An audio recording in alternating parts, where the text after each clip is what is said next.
Selamat pagi anak-anak semuanya, SMA Santa Maria dan teman-teman semuanya. Hari ini kita akan belajar terkait materi kearifan lokal dan pemberdayaan komunitas. Sebelumnya Pak Danang mohon maaf apabila beberapa kali Pak Danang hanya memberikan link tugas dan hanya memberikan film untuk pembelajaran, tapi kali ini kita akan belajar secara online ya.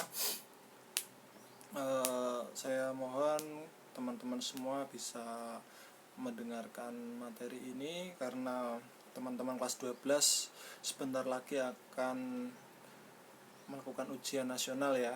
3 bulan atau enggak 4 bulan lagi kalian akan mengikuti ujian nasional. Jadi Pak Danang harap kalian bisa mengikuti pelajaran hari ini. Terima kasih. Pagi ini Pak Danang akan mengajar tentang kearifan lokal dan pemberdayaan komunitas. Jadi yang pertama kita harus ketahui adalah kearifan lokal itu apa, pemberdayaan komunitas itu apa. Nah, Pak Danang akan mengikuti slide dari materi ini. Nah, kearifan lokal itu adalah merupakan nilai tradisi yang mempunyai daya guna untuk mewujudkan harapan atau nilai-nilai kemapanan yang juga secara universal yang didambakan oleh manusia.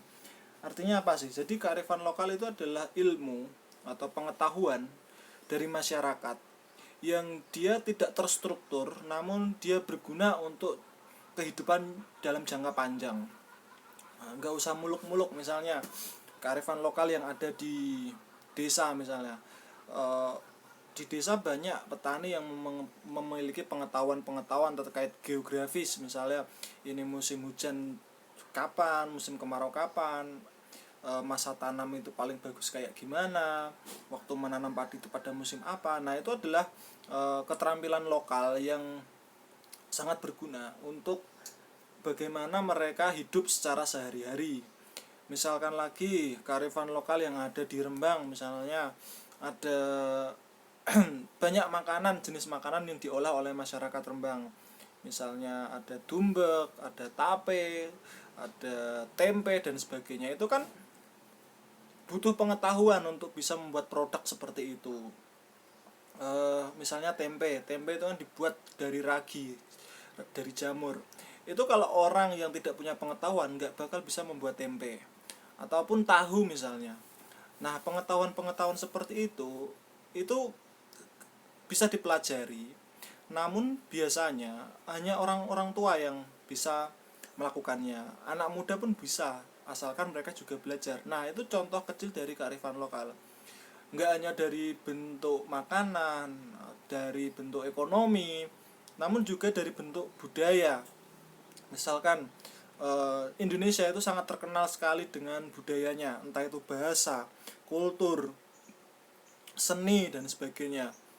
Yang paling kentara itu adalah tari-tarian. Jadi di Indonesia itu punya banyak jenis tari-tarian dan mereka memiliki filosofinya sendiri. Selanjutnya ada namanya misalkan budaya teater, ada yang namanya ketoprak, wayang kulit dan sebagainya. Nah, itu adalah jenis-jenis kearifan lokal yang di situ merupakan pengetahuan bagi masyarakat untuk mengenali dunia, mengenali lingkungan sekitarnya. Jadi seperti itu. Selanjutnya, jadi hakikat kearifan lokal itu apa aja sih? Jadi kearifan lokal itu merupakan hasil dari proses adaptasi turun-temurun dari periode waktu yang sangat lama terhadap suatu lingkungan alam tempat mereka tinggal. Jadi kearifan lokal itu sama aja gini. Kalian tinggal di suatu wilayah, kalian harus mengenali isi yang ada di situ. Mengenali manusianya, mengenali lingkungannya, mengenali geografinya, mengenali ekonominya, mengenali sosial politiknya. Jadi kearifan lokal di situ adalah kemampuan membaca situasi sekitar kita untuk berguna bagi kehidupan kita saat ini sampai di masa akan datang dan kita turunkan kepada anak-anak kita. Jadi seperti itu hakikatnya. Selanjutnya, kearifan lokal itu adalah pandangan hidup dan ilmu pengetahuan serta berbagai strategi kehidupan yang berwujud aktivitas. Jadi kearifan lokal itu nggak hanya nilai-nilai, tapi dia adalah praktis atau dia bisa dipraktekkan dalam pengalaman hidup sehari-hari.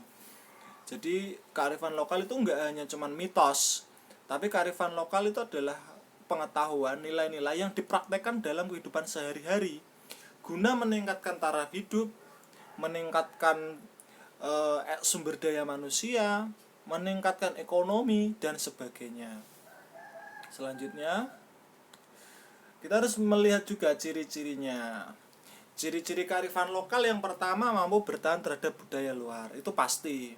Karena kemarin Pak Danang itu lihat di YouTube itu ada cerita bagus. Dia ada seorang arsitek dari Yogyakarta, dia dosen di UKDW.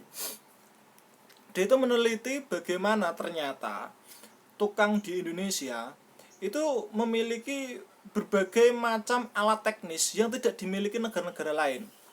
Misalkan di Asia itu ada Jepang. Jepang itu teknik alat pertukangannya kayak ganden, kayak besi-besi yang lain itu sederhana sekali alatnya. Tapi di Indonesia alatnya itu sangat banyak. Jadi masyarakat Indonesia suka menciptakan dan beradaptasi dengan lingkungannya. Akhirnya karena alam sekitarnya berbeda, alat-alat pertukangannya pun berbeda-beda. Dan di Indonesia ada 1000 jenis alat pertukangan yang tidak dimiliki oleh negara-negara lain. Artinya apa? Alat kita itu sendiri, pengetahuan masyarakat kita itu sangat banyak. Dan pasti itu bisa tahan terhadap budaya luar. Entah sekarang ada modernisasi alat-alat pertukangan, misalnya ada mesin senso, mesin gergaji listrik, mesin bor dan sebagainya. Tapi alat-alat pertukangan itu masih digunakan sampai sekarang. Nah, jadi artinya kan kearifan lokal masyarakat kita, pengetahuan pertukangan masyarakat Indonesia itu masih bisa masih bisa eksis sampai sekarang karena memang kemampuan daya tahannya itu yang luar biasa. Selanjutnya, kearifan lokal itu memiliki kemampuan mengakomodasi unsur-unsur budaya luar. Jelas bahwa kearifan lokal itu bukan hanya pengetahuan lokal, tapi dia juga ada unsur-unsur luarnya. Contohnya ada banyak sekali. Misalnya di busana-busana Jawa misalnya. Kalau kita lihat Keraton Jogja, Keraton Solo, dulunya itu mereka nggak memiliki pakaian jas, dasi dan sebagainya. Tapi setelah ada Belanda masuk ke Indonesia, mereka mengadopsi itu. Contoh paling sederhana adalah ketika kita makan. Piring, garpu, terus sedotan, itu kan bukan Indonesia. Bukan produk Indonesia asli. Dan masyarakat kita asing terhadap itu. Tapi lama-kelamaan kan kita menerima itu. Kita makan dengan piring, dengan garpu, kayak gitu. Kita minum teh dengan sedotan. Sebelumnya kita nggak pernah mengenal itu. Artinya produk-produk lokal, olahan lokal yang biasanya masyarakat hanya membuat nggak hanya piring, karena kita bisa buatnya bahan dari batu bata, akhirnya bata itu diolah lagi menjadi piring seperti itu. Ada banyak hal contoh kasus seperti itu. Selanjutnya, kearifan lokal itu mempunyai kemampuan mengintegrasikan unsur budaya luar ke dalam budaya asli, itu jelas. Budaya luar dan budaya asli, budaya itu nggak pernah jahat. Jadi budaya itu welas asih, unsur-unsur yang halus, unsur-unsur yang bagus dicampur dengan unsur-unsur yang bagus, akhirnya mereka berintegrasi itu artinya bercampur dan menjadi suatu produk yang baru. Contohnya misalnya gini, kalau kita makan di restoran, kalau kita makan di warung makan yang sekarang agak modern ya, misalnya kita sebut merek aja, Rocket Chicken, Dunkin Donuts, atau apapun. Iya, mereka itu adalah makanan yang tidak asli Indonesia. Tapi coba lihat bahan makanannya. Di situ ada seledri, di situ ada kacang, di situ ada nasi. Kalau di luar negeri orang itu nggak ada yang makan nasi. Orang makan burger, ya udah burger aja. Atau orang makan chicken, atau kayak di KFC itu ya hanya daging sama saus, tapi ketika dia ada di Indonesia, otomatis dia harus mengikuti selera perut orang Indonesia. Nah, selera perut orang Indonesia kalau makan harus ada nasinya, harus ada pedes-pedesnya, harus ada lomboknya, cabenya, harus ada seledri dan sebagainya. Disitulah bagaimana sebuah budaya luar dan budaya lokal itu bercampur, akhirnya menjadi suatu produk baru. Seperti itu. Selanjutnya, karakteristik kearifan lokal. Jadi kearifan lokal itu karakteristiknya apa sih? Jadi di situ nilai-nilainya mengajari masyarakat mengenai etika dan nilai moral, itu pasti. Karena di sebuah pengetahuan pasti ada nilai-nilai luhur yang terkandung di dalamnya. Selanjutnya, mengajarkan masyarakat untuk mencintai alam, tidak merusak alam, dan berasal dari anggota-anggota tua masyarakat. Jadi kearifan lokal yang sangat kentara di Indonesia sekarang hampir mulai punah adalah bagaimana pengetahuan kita terkait bagaimana menjaga alam, menjaga ekosistem hutan, menjaga ekosistem lingkungan yang sekarang ini sedang diuji oleh bencana. Jadi bencana-bencana yang ada di Indonesia, entah itu banjir, tanah longsor, sebenarnya itu bisa ditanggulangi ketika kita tidak kehilangan pengetahuan lokal kita. Misalkan di banyak suku-suku hutan di Indonesia, entah itu suku anak dalam, suku Baduy, itu luar biasa dalam mengelola alam mereka. Jadi mereka diwajibkan untuk menanam pohon yang mereka sudah tebang. Misalnya ada pohon yang sudah besar, yang itu bisa dibuat rumah, itu harus segera dipotong untuk bisa membuat rumah, kayunya diolah. Tapi setelah dipotong, bagaimana pohon itu ditumbuh lagi, dikasih pohon lagi. Nah, pengetahuan sesimpel ini tuh tidak diketahui oleh kita. Ketika kita menebang pohon, ya udah ditebang aja, nggak ada kemampuan untuk merehabilitasi alam kita. Nah, ini yang sedang terjadi di negara kita. Bagaimana hutan diambil kayunya, dijual kayunya, tapi tidak ditanami kembali. Nah, ini yang berbahaya, akhirnya banjir di mana-mana, tanah longsor di mana-mana. Nah, di beberapa negara maju memang kayu itu sebagai industri, tapi setelah hutan mereka ditebang, kayunya pun ditanami lagi, ditanami pohon-pohon lagi. Nah, pengetahuan sedasar ini pun tidak menjadi sebuah kesadaran. Terus di masyarakat Baduy misalnya, mereka ketika memanen makanan, mereka tidak dimakan semuanya, mereka menyimpannya. Dan di desa-desa di Indonesia, beberapa orang menyimpan makanan itu di lumbung-lumbungnya, lumbung-lumbung rumah. Itu untuk apa sih? Bukan mereka pelit, bukan mereka tidak mau kaya, tapi bagaimana kebutuhan keluarga itu disimpan agar dalam jangka waktu yang panjang kebutuhan keluarga itu tercukupi dalam bentuk makanan. Nah, ini yang jarang sekali kita miliki. Misalnya kita menanam cabai, menanam tomat, kita jual semuanya. Akhirnya setelah 1 bulan panen kita beli tomat di pasar. Itu juga kita alami.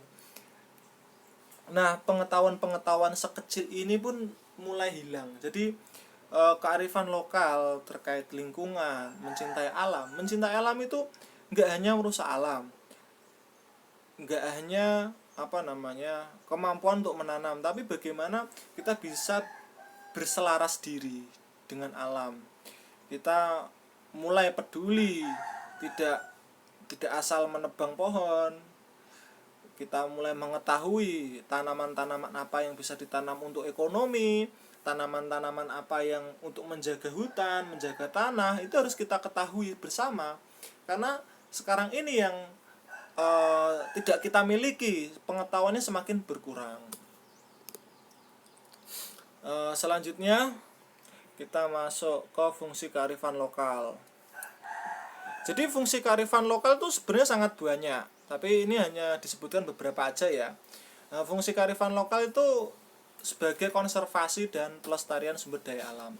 Konservasi itu apa sih? Jadi konservasi itu artinya bagaimana lingkungan, tumbuh-tumbuhan, tanaman, ekosistem yang ada di situ bisa dinikmati oleh anak cucu kita, oleh generasi yang akan datang. Nah, itu yang sangat penting. Jadi pembangunannya itu berkelanjutan. Selanjutnya berfungsi untuk pengembangan sumber daya manusia. Jelas, kalau sumber daya manusianya dia tidak mengetahui pengetahuan lokal, dia tentu akan asing dengan lingkungannya sendiri. Pasti dia akan keluar dari komunitasnya. Nah, pengetahuan ini dibutuhkan agar apa? Agar si masyarakat atau si individu ini bisa bertahan di tengah kehidupan yang ganas ini dengan pengetahuan lokalnya. Seperti itu.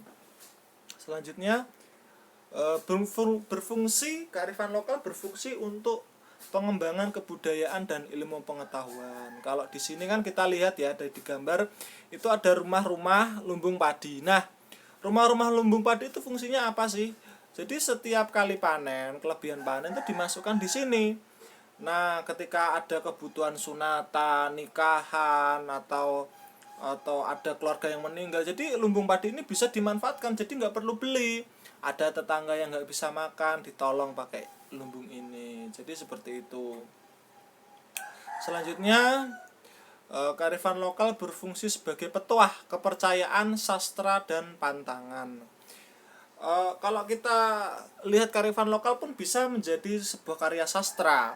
Misalnya cerita Rama dan Sinta, misalnya cerita-cerita rakyat tentang Damar Wulan, atau sebuah lagu misalnya Nenek Moyangku Seorang Pelaut dan sebagainya. Itu kan sebuah cerita yang menjadi pengetahuan dan nilai-nilai yang tertanam di pikiran kita, tertanam di hati kita, sehingga kita memiliki rasa, memiliki kemampuan untuk melihat kenyataan seperti itu.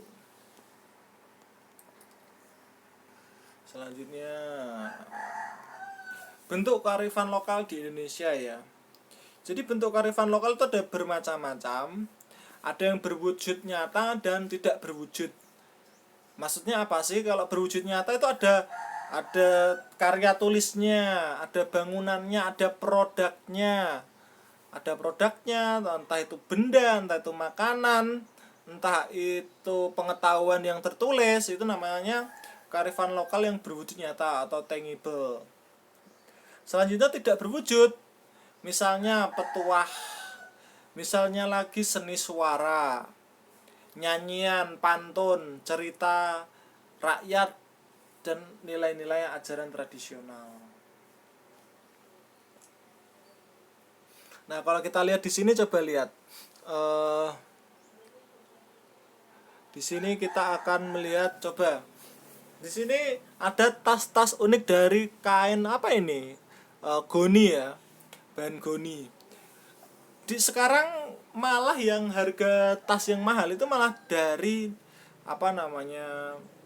kerajinan dari tangan si penyeninya atau senimannya itu.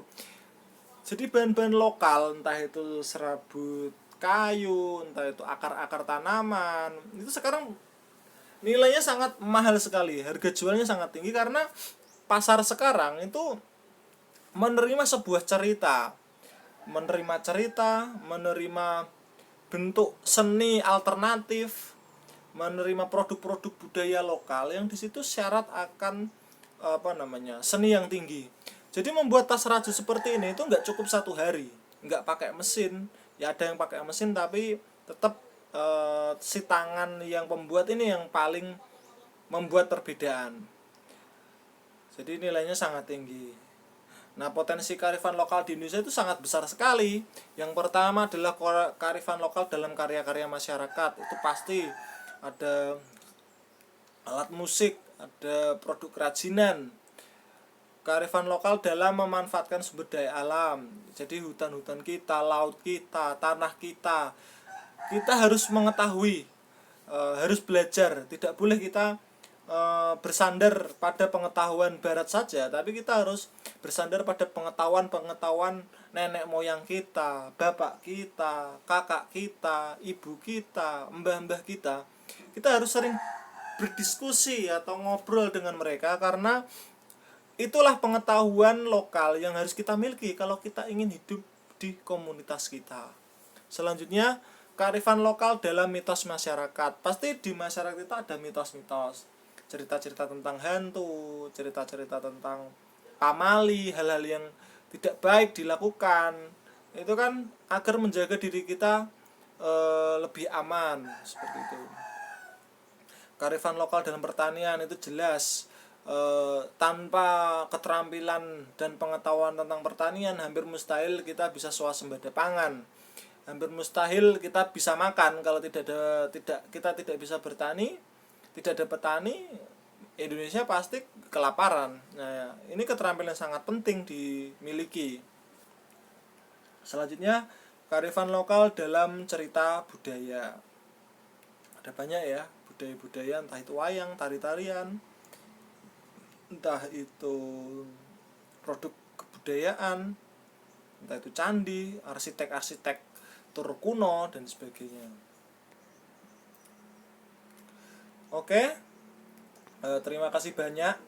Materi kearifan lokal sudah selesai. Selanjutnya Pak Danang akan memberikan tugas. Coba kalian ceritakan satu kearifan lokal yang ada di daerah kalian. Ceritakan dengan unik, dengan kreatif, dengan menarik ya. Ditulis, dikirim di email Pak Danang atau di WA Pak Danang, minimal 400 kata. Jangan comot-comot di internet. Yang kalian ketahui saja, yang kalian mengerti itu apa, kearifan-kearifan lokal apa yang ada di daerah kalian masing-masing. Pak Danang minta tolong dikerjakan dengan sungguh-sungguh, karena ini sangat penting untuk kalian di masa depan, gak hanya buat tugas. Terima kasih banyak. Semoga kalian sukses selalu dan sehat selalu. Jaga tetap badan dan selalu pakai masker. Taati protokol kesehatan. Assalamualaikum warahmatullahi wabarakatuh. Selamat pagi anak-anak.